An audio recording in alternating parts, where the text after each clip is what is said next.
Alright, here is revision 2 of the wheel hanger. Slightly revised print. Now prints in one piece for the whole cavity. Little hole there to fill it up with the tungsten sand, and a screw there to cap it off. This right here is a separate part that gets plastic welded on after to keep the bearing inside. Bearings have been changed to a bigger bearing. It's just a common bicycle bearing. What is it? It's a 61804. Pretty good bearing. They work really well. Doesn't have any play in them. This outer shell, not much has changed with this. I did increase the offset on these steps here to get a little bit better of a offset on there. Not much there to change.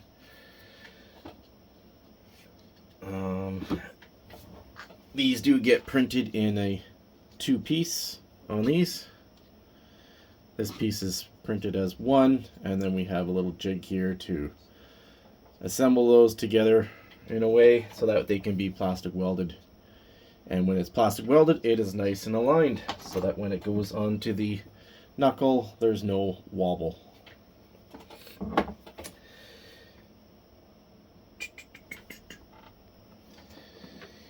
Here are some new hubs.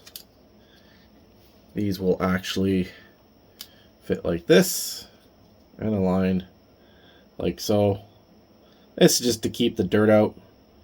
Initial testing, the dirt was very bad, bound up in there, and completely broke some of the hangers like so.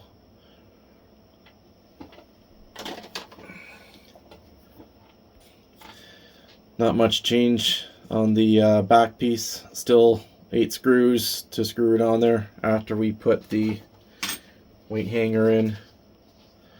So we just put that in there. Goes in like that. Once the wheel faces are on, everything lines up to have basically 1 millimeter clearance in there and allows it to spin around.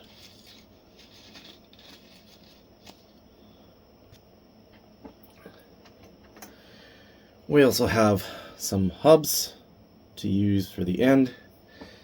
These are modified so that when I put them onto these knuckles here with those little screws sticking out, we don't get those hitting the little knobs there. These right here are used to lock the hanger from turning. Like so. They kind of go in there like that. And once it's in there, it's now locked in there. So I'll go ahead and put one together here. Take the weight. We take one of these pieces here. These kind of just press on there like that. It kind of turns. Actually, I put those on later. Don't put those on yet. This just kind of goes in there, not that way, this way, like so. And then we take the back piece and then we put the 8 screws in. There's the 8 screws put in there. Feels a little bit sticky because I just packed in some glue on this corner just to reinforce that plastic weld there. So hopefully that doesn't stick. I may have to come back and sand that out on the inside here so it has a little bit more clearance.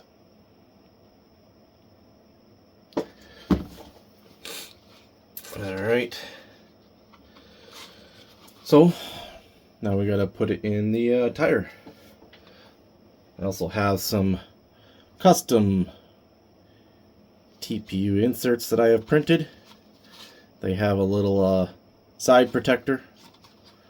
They go in one half at a time. That way, that little edge of plastic there has a little bit of a protection against the rocks. Goes like that, sandwiches it together, and we got a nice,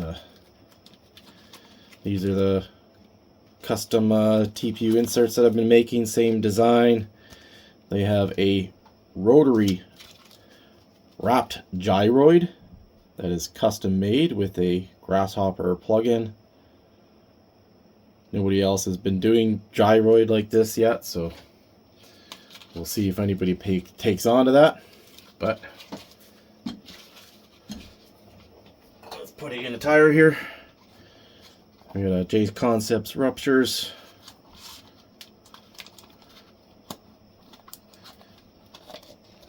Squeeze it in there like so. Just like that. And we will be using the Deluxe 1.9 faceplates to go on that side. And on that side is going to be one of these generic aluminum rings. Alright, put the inserts in. It's going to go like this. Jam it in there. Spread it out to the sides. Push it down on one side. Lift it up. Make sure it's sitting nice.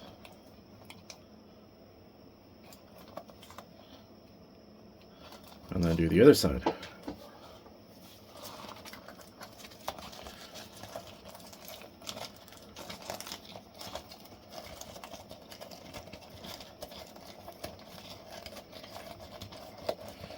Spread it out, get it over the lip there. Once you do that, you're able to just push it in with your thumbs there. Double check the fitments there. Looks pretty good. You can see right there, it covers that edge of the plastic there. A little bit of protection. You can feel it when you squish it there. It's pretty firm, but over here, nice and soft.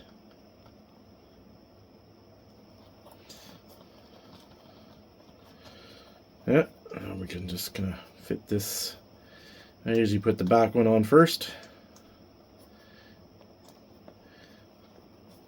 The lip just goes right into the groove there for the back one. And then just kind of get the plate. Line up the holes, push it down a little bit, and add some screws. There's just 4 screws in there for now. Switch over to the front plate here. Before I go to that, don't forget this guy. That one still needs a little bit of sanding on there to get it so it doesn't rub against this edge right here. So I'll put this one on here, push it down, a little right there, slides right in there, leaves a nice zero gap, not like seal proof, but works pretty good. I do have a solution for this end, that'll come later. Pop this in there, just like that, give it a push a couple times, let it center, pull it back a little bit. Like so, and then add some screws.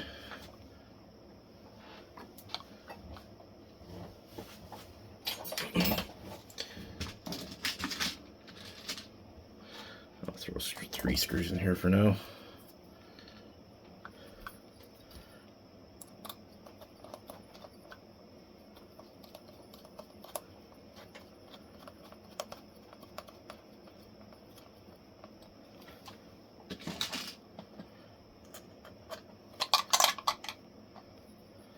That sounds just a faceplate. It's a pretty thin plastic. I may redesign that. It seems like it might be something that breaks, but it's not Not gonna have a lot of force on it.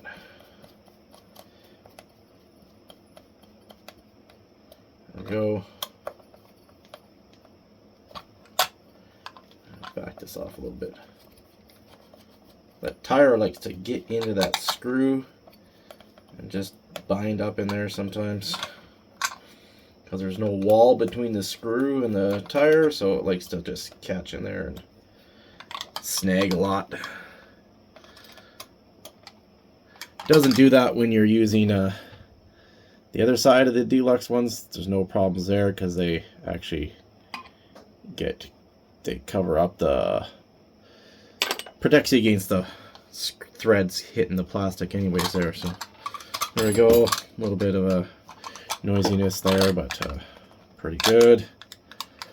Now I'll take 3 long screws here, just 3 for now, and we gotta put the hub on the back, like so.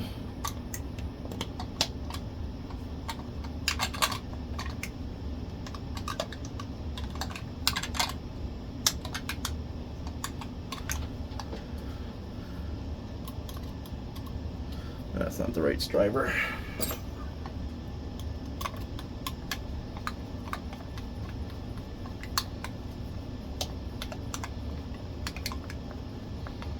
One in there, and I'm just going to put 3 in here.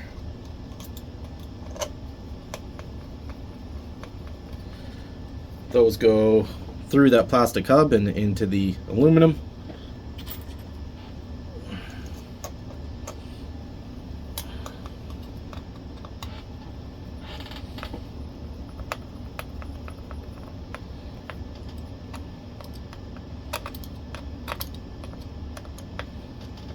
Little final tighten all the way around, like so.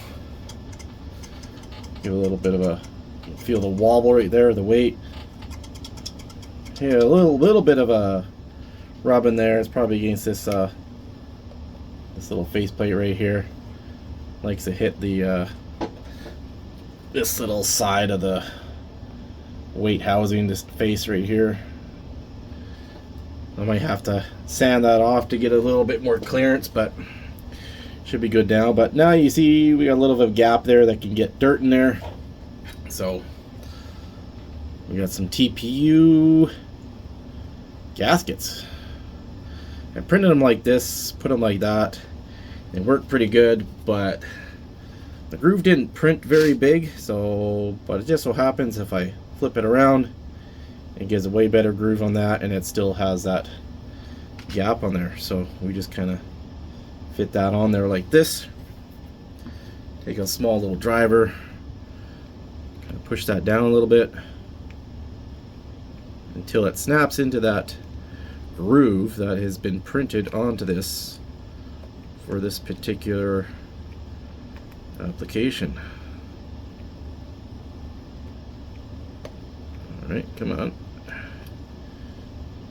Get in there.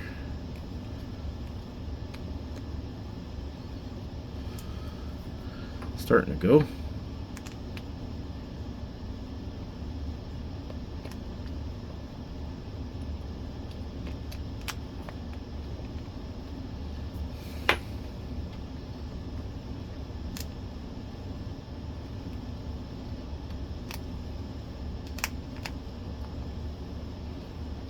There we go. Just like that. And we've got a little dust gasket.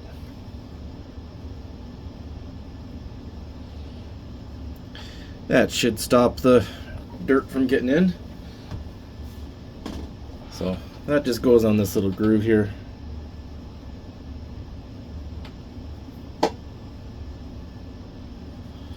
So I just flip it that way.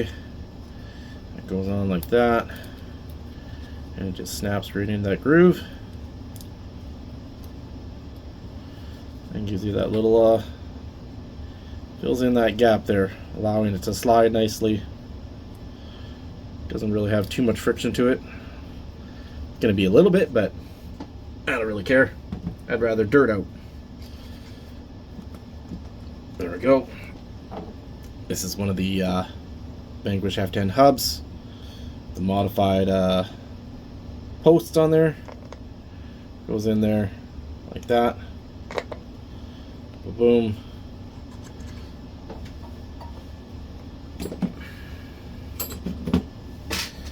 Put a lock nut on there.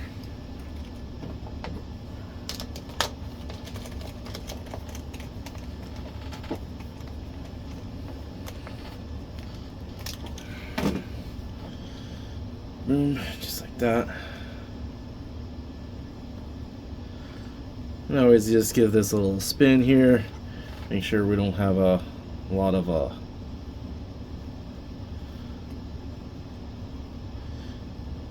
and we got a little bit of oscillation there. That could be the tire on the insert there, but yeah, it's a little bit. You can see a little bit. But I mostly care about that right there, the wobble of that ring compared to the hub. That looks pretty good. We can see the gasket working pretty nicely around there. Yeah.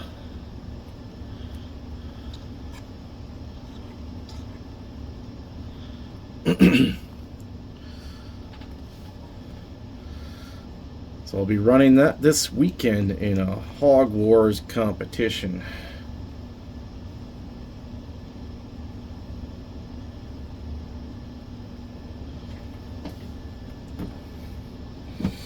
Yeah, that's it.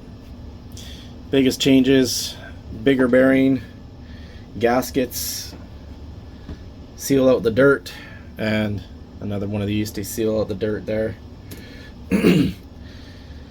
But yeah, the bearings made a huge difference, keeping the weight from rubbing against these inner walls right here. So don't buy Chinese bearings.